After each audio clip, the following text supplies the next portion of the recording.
Okay, last class I was just telling you about how to create the packages and then how to execute our programs, right?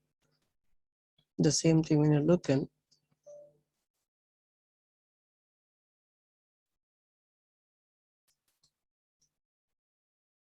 I'm going to the DOS prompt. Okay, I'll move to the folder where our programs are present. I think we have programs were present in C drive, sorry, F drive.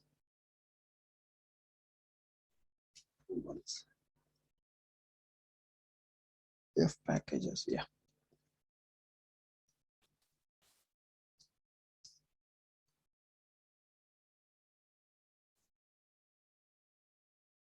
Okay, the programs related to the bank package was stored in this folder for us. Then in the parent directory of this one, we're writing the driver class, we are going to write it. Okay, that is your main method. We are going to write it in the test bank class. Now test bank is present for me in the parent directory of the bank package, right? Okay, I think the concept is clear up to here now.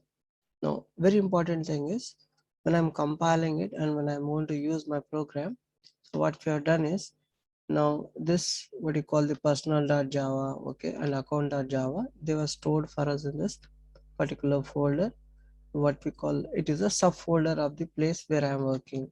That is, I'm having my test bank Java class is here for me, and then that bank package we have created as a subfolder of this one. And this is what you see that it's a subfolder. Now, whenever it is a subfolder, then simply what you're doing it. So when I want to use the test bank in this one, I'm just writing.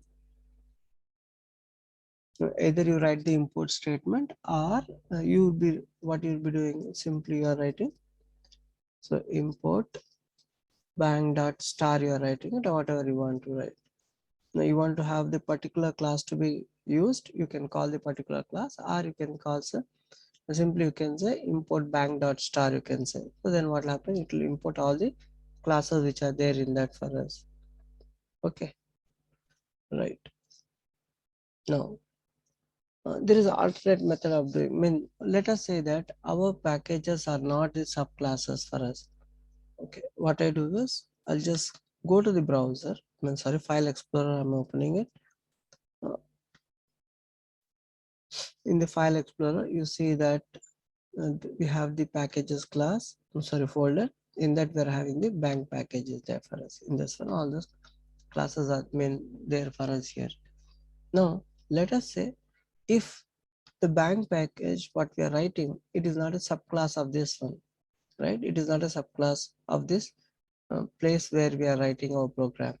Now that what I do is I'll try to move this one to some other location.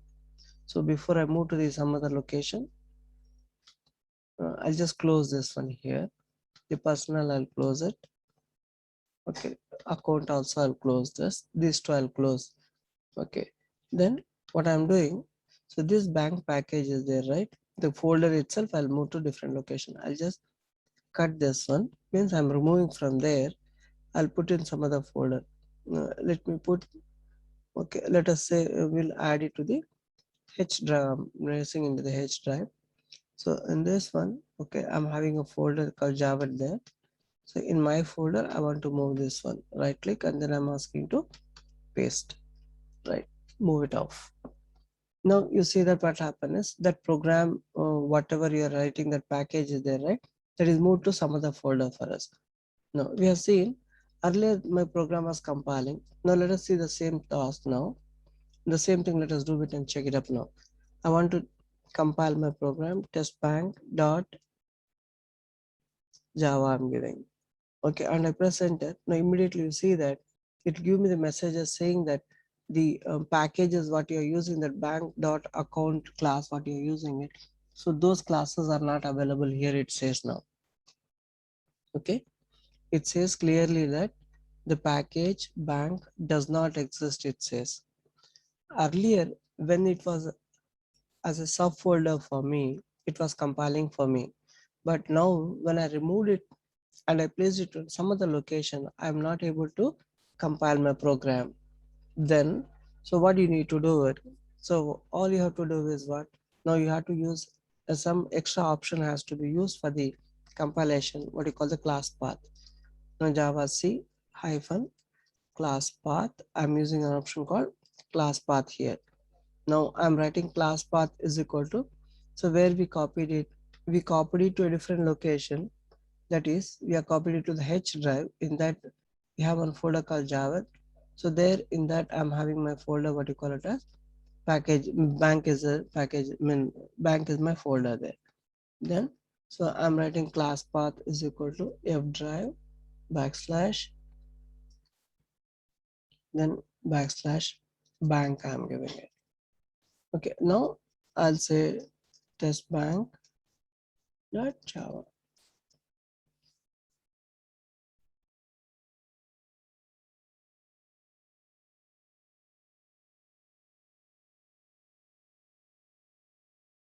Class path.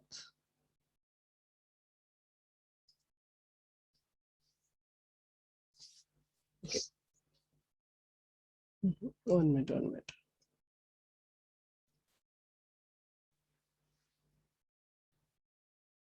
No. What's wrong?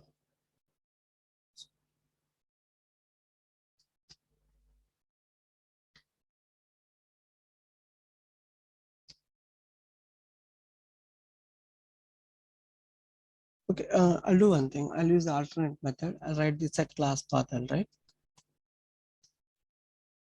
set class path is equal to. Sorry, we have it in H drive. Extremely sorry. The class path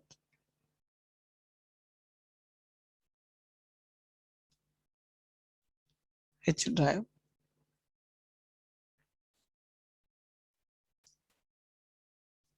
Now you see that I'm going to use Java C hyphen class path. I'm using it, and then I'm giving my the location where my folder is present. Now it's getting compiled for me.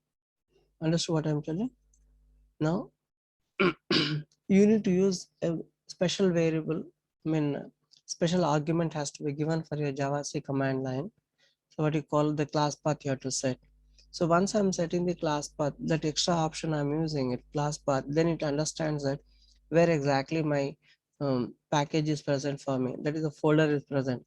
So you need to give the location. You need to set the class path location of your bank folder where it exactly is present. Then it will get compiled for me. Now I can execute my program. To execute, I didn't have to use anything there. Okay. Last not found exception.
What is the wrong class exception?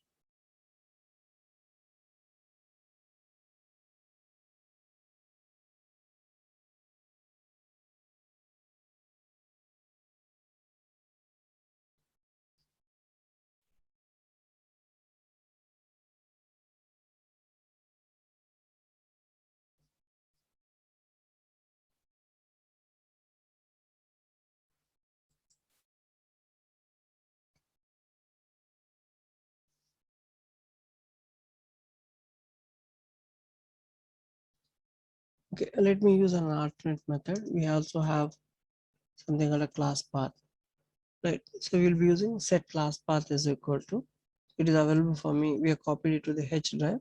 So H drive backslash the Java folder, then semicolon dot semicolon. I'm using it. You have to put the class, you have to set the class path variable.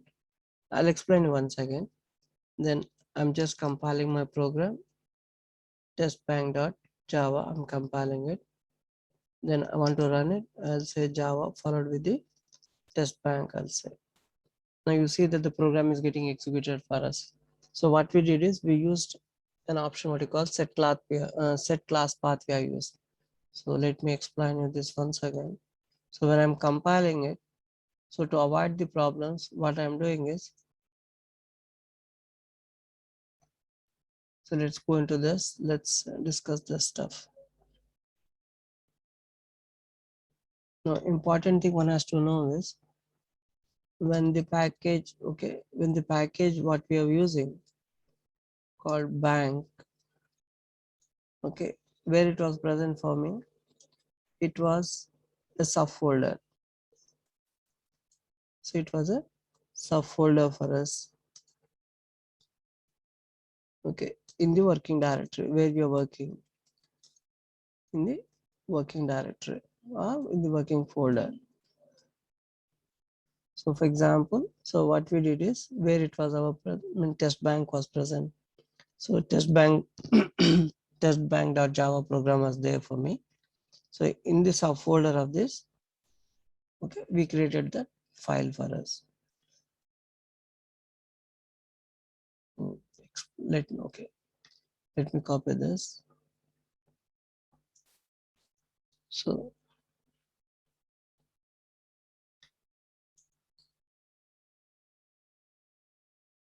in packages folder, so we are having the testbank.java was there. Then after that, what we created a subfolder.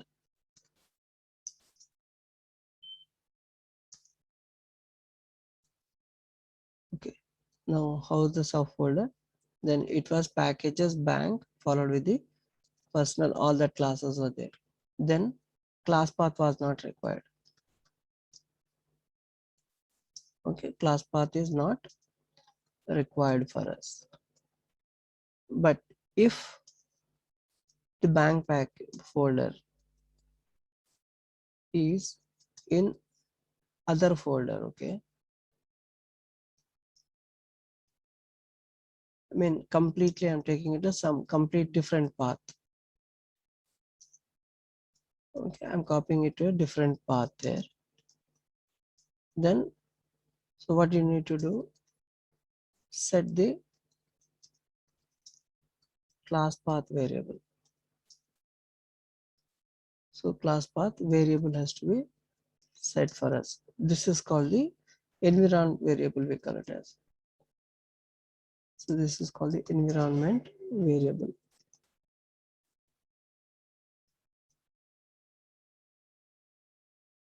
Okay, this is the environment variable for us. So how we set it? We write like this: set class path is equal to. So it was present for me in my H drive. So I'm giving H followed with the Java folder. Then semicolon dot semicolon. I'm using it. Now, what is the semicolon dot semicolon indicates? So the dot indicates for me. Okay, first what you're doing, you're asking to set the class path there. So you have set the class path to backslash Javed. It means, so you're asking to search the classes, what you call the class or package in the given directory or in the given path. So you're giving a path there along with your compilation, I mean along with your set class path, you're giving some path. And then the packages can also be searched in the local directory, that is in the current local directory. And dot indicates, Okay, current directory, current working directories. Okay, it has to be searched for the current working directory. In case if it doesn't find in the given path, then you are asking to search in the current working directory. Wherever it is, either that may be in that path or here, then it is going to load for us. If it does not exist, then it gives me the error for me. Okay, like that. Okay, so this is how you are going to compile your packages, right? So if my package is available in some other folder, then I am supposed to specify the location of my package folder. I mean, the folder location has to be specified, then we can compile it. Then to execute, you can just use the Java followed with the test bank. This will take care of all the classes. I mean, we have set the class path, so class path will take care of it. Class path takes care.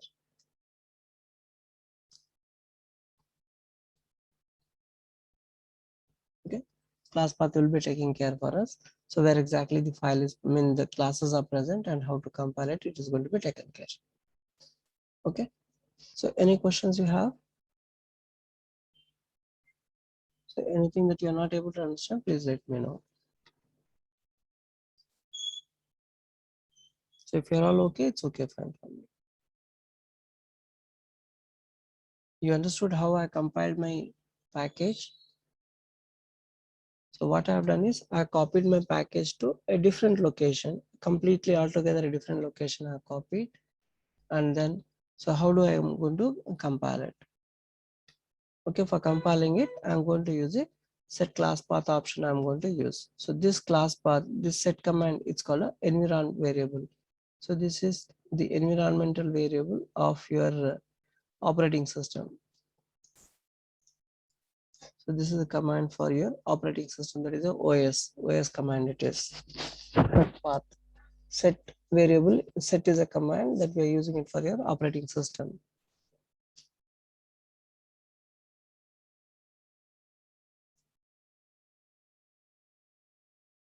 So the alternate option also we can have it, that is Java C followed with hyphen class path.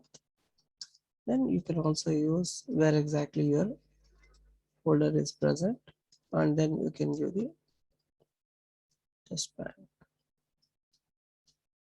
So that way also it's going to get compiled for me.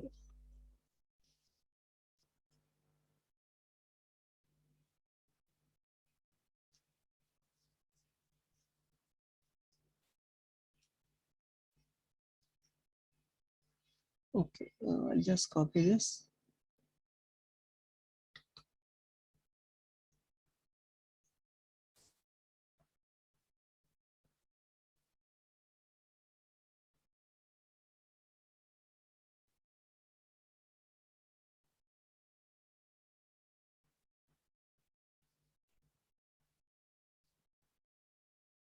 Okay, yeah.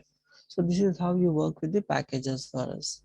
Now remember, in case of these packages and all, so if you are going to use a different folder locations, you are going to use it, you can specify it by using the class path. Otherwise, if you are using the current working directory, that is, if your package is there as a subfolder, then it is not necessary for us to specify the class path and all. By default, it will be loading it from the package is going to be loaded from the subclass, that is from the subfolder for us, like that. Now we have something what we call the access modifiers. Okay, so how we are going to have the access modifiers, we'll discuss that stuff.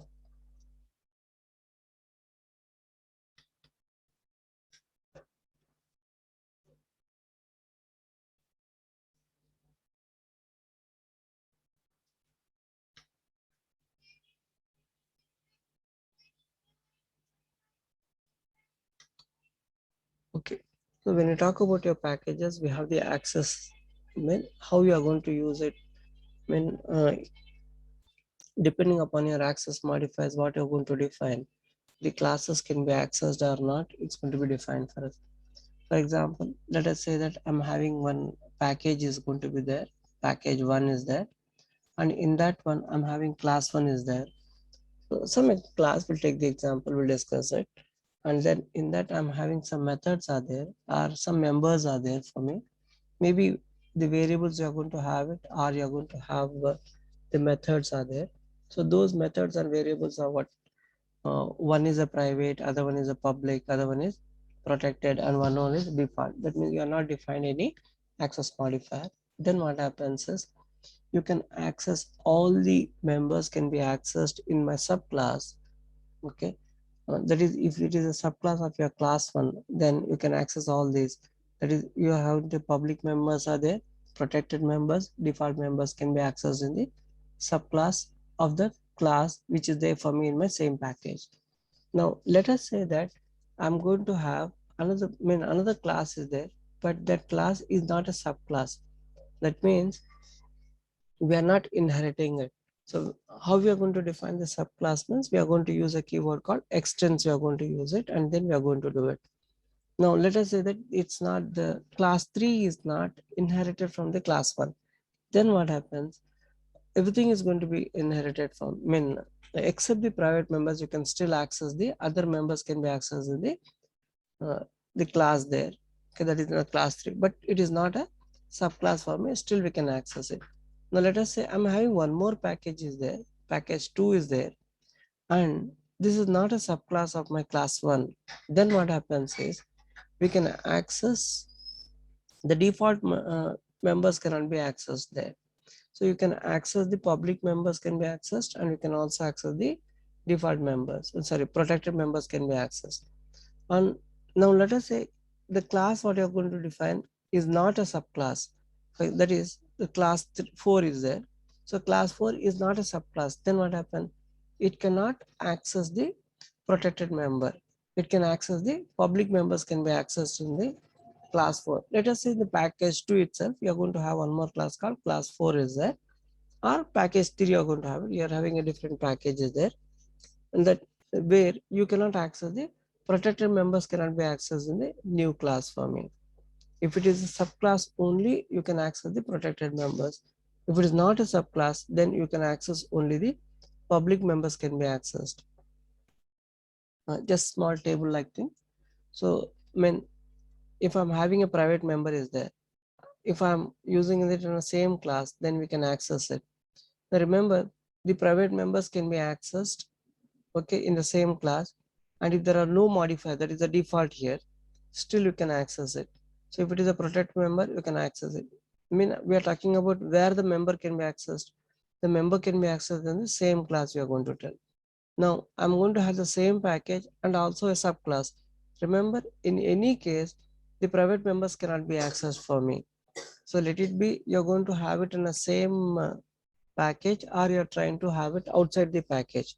When my class is a subclass and it is not, it is there for me in the, my class is a subclass, okay, and it is there in the same package, then you can access it. All the members can be accessed except the private member. Now let us say that I'm having the same package, but it is not a subclass. Then private members cannot be accessed. When it is a subclass, so the protected members can be accessed, or what happens is the protected members are going to be inherited into the subclass. Remember that always the protected members will be inherited into the subclass for us. So what happens is when it is not a subclass, then the protected members cannot be accessed. If it is a subclass, then the protected members can be accessed. By default, the public members can be accessed in any class, and that is maybe you're going to have a subclass, you can access the public members, and if it is not a subclass also, we can access the the public members can be accessed. And important thing is the protected members can be accessed in the subclass, but whereas the private members cannot be accessed in the subclass or in the protected in the inherited class for us. Now when you are not defining any access modifier, you can access this default members can be accessed in the same package, or you can access it in a subclass, okay, but you cannot access it outside the package. If it is not a subclass and you cannot access it outside the package cannot be accessed. So these things you have to remember whenever you are going to define the classes, then their members you are going to define. Okay, yeah. So this is something about your the packages concepts and their access modifiers and all that. Now, so we have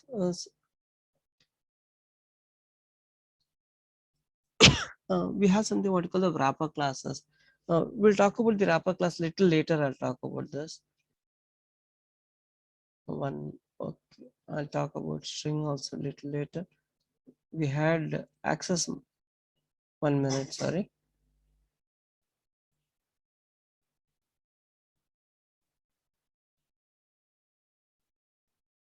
Why it is gone? 1 minute.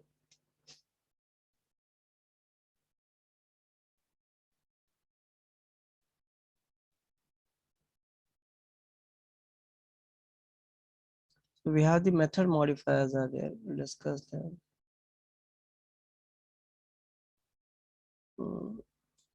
1 minute.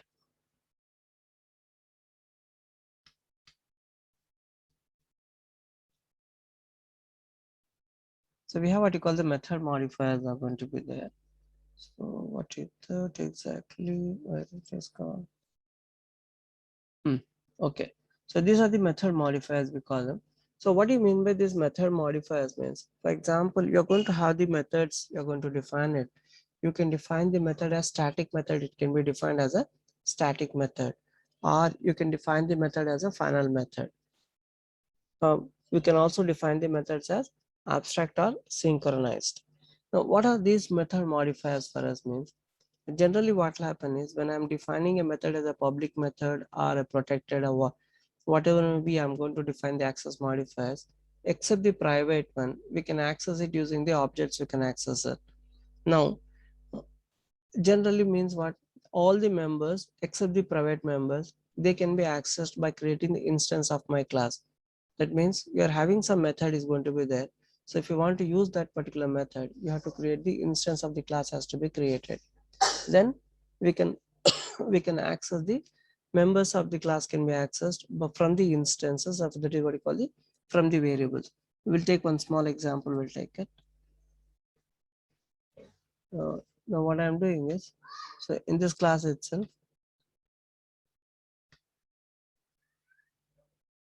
we'll take one small example. We'll take, so I'm having my test bank classes there. So in this, I'll create a class. I'll just simply give a name called test there. So in this one, I'm going to have public void method I'll have. Okay, void. So let us say that there is one method. We are going to define a method called message there in this one. Right. I'm taking one simple example. I'm trying to create a class called test, in which I'm having a method called message. So in this method called message, I'm trying to use a simple one. Okay. So in this one, I'm going to have a method called println method is there. So I'll say good morning message. I'm putting it. Okay. I placed one message called good morning there. Now, so if I want to access that method, so you want to use this method called message. Okay. Then what you need to do? So you need to create the test object t is equal to new test we are going to write. So there's a class name, right? New class test, I'm writing it. Okay, then I want to use that particular method, what you call message. Then I'll be using the option what you call t dot. I'll be using it t dot message. I'm writing it.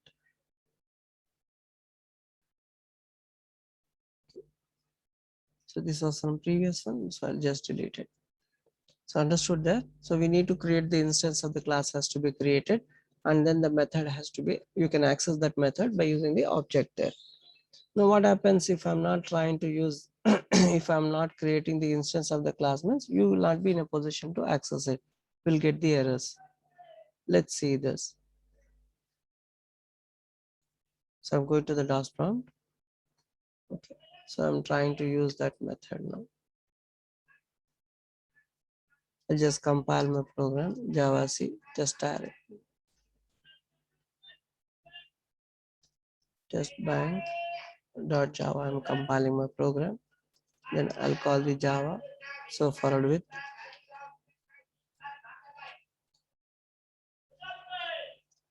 test bank I'm writing.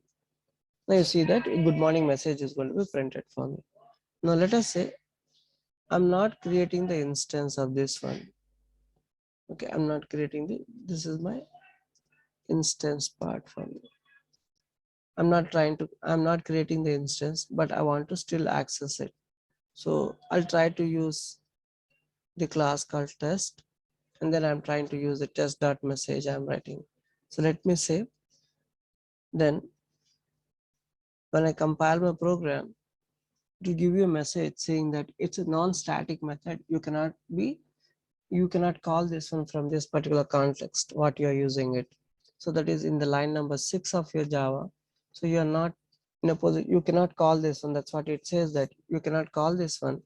Okay, the message cannot be called here because it's a non-static method. It is non-static means what? So it's an instance method there. The method can be accessed only by creating the instance of that particular class called test. Without creating the instance, you cannot use it. That's what it says that. Then to access this non-static method here, then what you need to do, you need to always create the instance of the class has to be created, and then we can do it. No, okay. So this is the right method of doing things there. So that is, you create the instance, and then from the instance variable, you can call that one. Okay, the method can be called. This is the correct method of accessing it. I'll just do one thing. I'll just copy it and paste it here. So this is this is how we access. Access means using it. Okay. So using this is called a non-static method. It is called. Okay. So this is my non-static method, or you call it as the instance method. You can say instance method.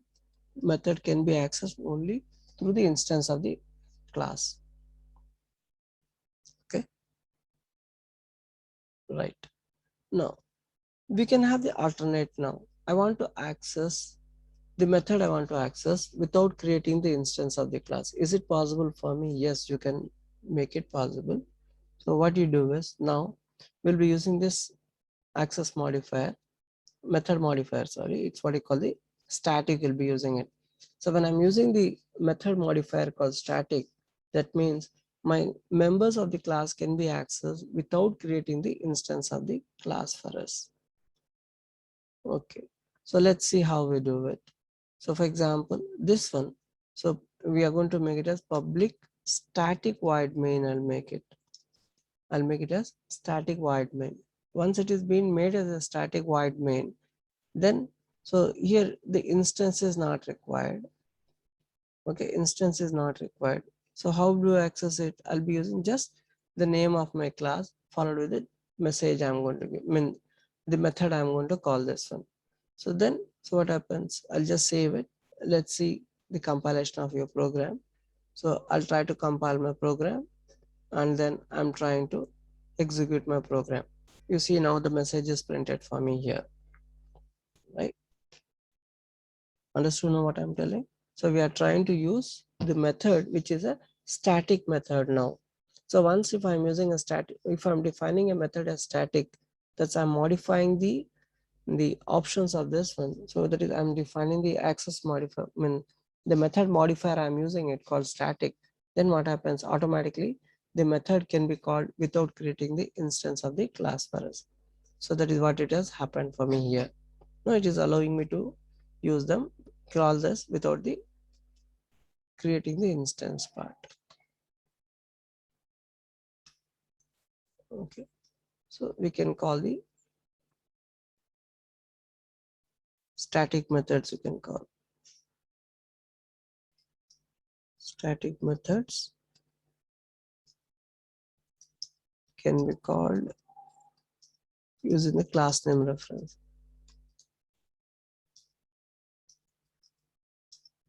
Okay, you can use a class name as a reference and you can call it. That is, here this is without the instance.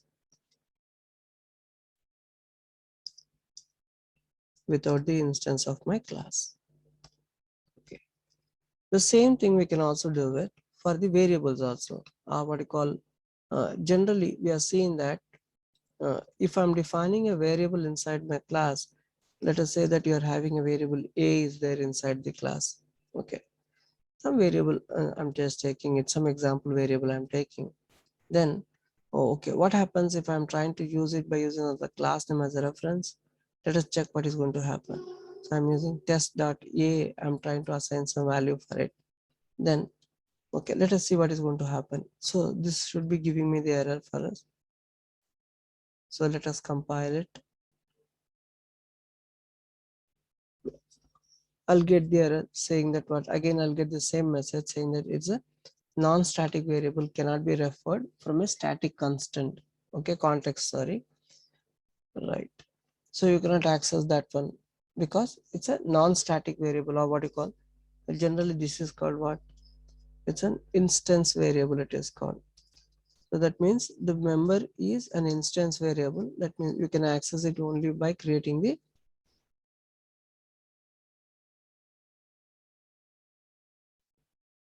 we can access that one only by creating the object. So that means, so what I need to do, I need to use test a, it's equal to new test, I have to use it. So then after creating the instance has been done, now here, sorry, I'll be using an object called t, I'll use to avoid the confusion only. Then I'm writing t dot, I'm writing it, it works for me. So this is not an error for me. This is not a error for me. It was, it will help me to do those things, right? Now then, okay, so if you don't want it, you want to access it like as we are done for the message method, you are doing it like this one also you want to do it. Then what I do is, so instead of making it as a instance variable, so you make it as a static. So once you make it as a static, that is I'm writing the method, I mean modifier I'm using it called static, I'm writing it. Then once I'm making it a static, then so it is not necessary for you to create the instance of the class, is not required. Then simply what you can do, so this instance part is not required. Directly you can say test object dot a is equal to some value you can assign. You can assign it, and as well as you can print the values. So that is I'm writing system dot out dot println dot println. Okay, I'll use a variable called test dot a, right? Test dot a, I'm writing. So you see that it's going to print me the value there. Okay, I'll just compile my program and run, compile it, then run the program. You see that it's going to print me the value, it's going to be printed for us, right? So that's how you can access the non-static methods and non-static variables. Understood? So if you have any questions, let me know it. Okay. This is how we are going to access the static methods and static variables. You are going to access it in the class. So maybe the variable or maybe the method, both can be accessed by using the class name as a reference. Now comes the question, is there any differences there between a static variable and non-static variable? Method, you don't have much of a differences, you will not find it, because whenever you are going to create the instances of the classes, then or you are going to have without the instance, you can still access them. Especially we have a, I mean, differences will be there with the static variables. Now how they are going to be different for me is, when I talk about my static variables and all that, we'll have this discussion. I'll give me a minute. I'll start my paintbrush. Okay. Now, when you talk about the I mean, let us say that you are going to create an object, you are going to create it. Okay. Now, when you talk about your normal methods, that is the instance methods. Okay. So if I'm going to have them, instance methods are going to be there.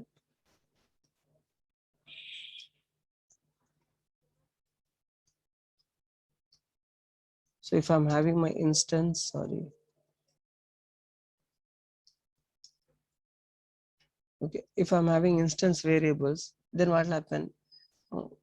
let us take the same example. A variable you are going to have it, and if I'm going to have it an instance variable, then so this will have a variable will be separate for this object, and a variable will be uh, separate for this object. Now let us say that this is the object you are creating called a1, you have created it. Now this one is the object called a2, you are going to have it. So a1 is one object, a2 is another object. So a1 object will have its own copy of the a variable. So a2 object will have its own copy of a variable. That is a variable called a there. Okay. Let me show you that. So what I'm doing, I'm going back to my Visual Studio now. Okay, then so here, so two variables. Okay, now I'll show you the first demonstration of the non-static method, then so non-static variable, then we'll talk about the static again, then we'll have a discussion on that. So we'll have the comparison part for this. Now, so I'm having static, the variable is there called a, or let us say that we are going to have a variable called some variable name. You can take like rate or something like that. Okay, so I'm writing test dot, sorry, I want to have the instance variables. I'll take two objects I'll create. So for time being, I'll just remove this messages part and all this. I'll create the instance test object. Okay. So I'm creating, so let us say product one, I'm giving a variable by name called product one. It's equal to new test. Okay, then I'll say product one dot rate, I'm writing it's equal to 100, I'm giving it. Okay, so system dot out dot println, I want to print the rate of the product. Okay, rate of the product. So that's my one. It's equal to, I'll just call it here product one dot rate, I'm calling it. So I'm trying to concatenate it. So far I'm using plus there. So this is first one. So I want to have one more variable I'll create. Okay, one more object I'm creating, product two. So then product two. So then I'm trying to print the value product two here. So product two dot rate, I'm writing, saved it. My code I have saved. Then I'll go back to my prompt. I'm compiling it, done it as, then I'm calling execution of my code. Now you see that, so product one rate is okay, we are given both same values. No, I'll change the value there. For this one as 200, I'll make it. This only I'm using it just because to understand how they are working, what you call the instance variables, right? I'm trying to compare, I'm executing my program. Now you see that the product one is having the rate as 100, product two is having the value as 200 for us. Okay, so this is how the non-static variable will be working. How do you call the instance variables? So these are the instance variables for me. So these are my instance variables, how they work. So we'll be getting the two different outputs. I'll be getting it. Okay, right. Now what happens if I'm going to, this is what I'm telling you. What I've done is I've made small changes. So instead of using the name as what you call the product A there, I'm trying to use a variable called rate.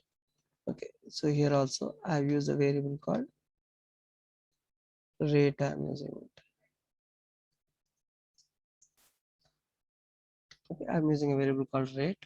So this I given the name as, I gave the name as product one. I have given the name. So this name, so I'm using it as product two for us. Then, so when we are using the instance variables, when I'm trying to create the instance, okay, so this is of this object will have its own memory, and this object is having its own memory for us. Okay, so that is what you have seen it now.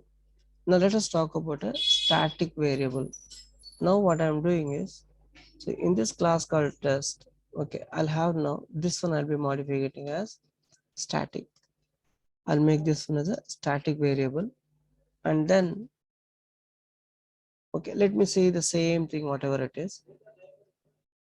What I'm trying to do is I'm trying to print the value of the rate again using the product one variable, right? Product one, I'm using it, I'm trying to print it. So before printing the value of the product one, so I'm modifying the product two rate, and then I'm trying to print the value of the product. Okay, so let us see what is going to happen for us. Save it. Then now again I'm compiling my program, then I'm executing my program. Now you see that, wait, it's not printing one more time. Oh, sorry, I did in the text file I made the modification, not here. Okay, so what I'm doing is now, so we have printed the value of this product 2, we printed the value.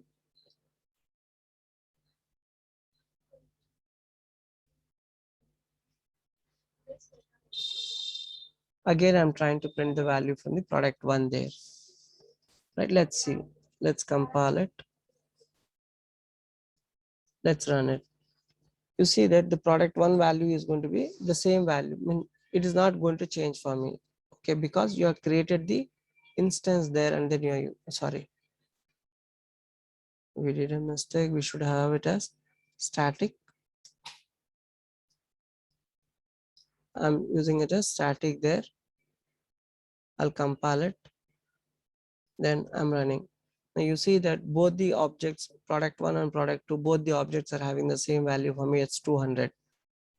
Able to understand there, both the products are having the same value as 200 there for me. Okay, now why it is, because why that is going to happen for us, let's understand that.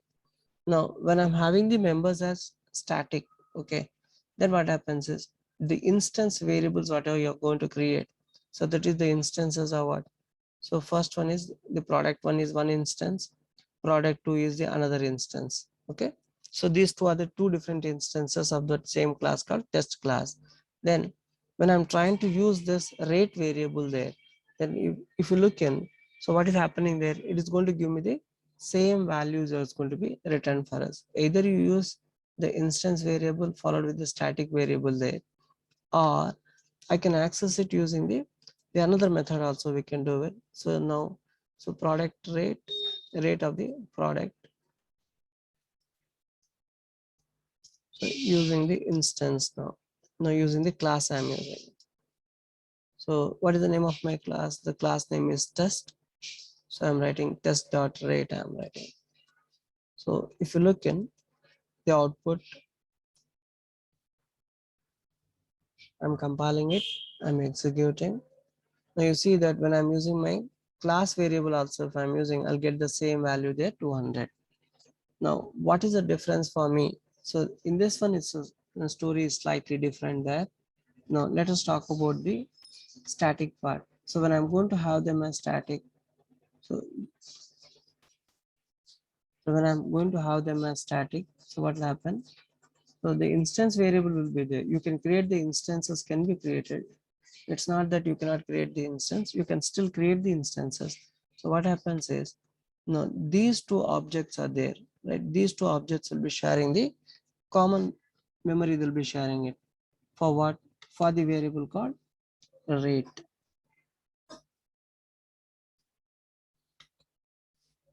Okay, so rate is a variable there. So you have the instance there. Able to understand what I'm telling there. So we had the product one, then we had the product two, I'm having it. So let it be product one or product two. Both are going to share the common memory for us. The rate variable is going to be shared between these two variables, between these two instances. So that is the product one and product two for us. So whereas when you talk about the instance variables, So each instance of the class will have its own memory for me. Understood now what I'm telling? So when I'm going to have this static, this is my static variable.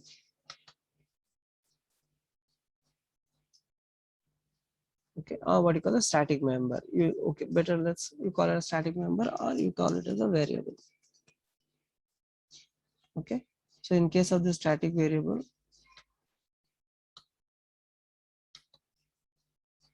so memory is going to be shared. Now here memory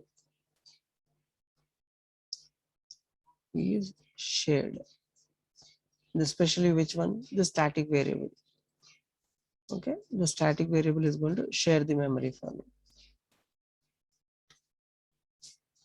If you're having a non-static variable is there, so that will not be sharing its memory for me. Only the static variables will share the memory for us. That means memory is allocated once only for that variable called the rate, and then the same memory is going to be shared between the product 1 and the product 2 for us. Okay, so I think I made it clear. Okay, so this is how the two different variables will be created for us. Two different variables will be there when we are talking about the instance variables. Okay, if I'm using the if I'm trying to use the static variables, if I'm using it, then what happens is their memory is going to be shared between the objects for us. Okay,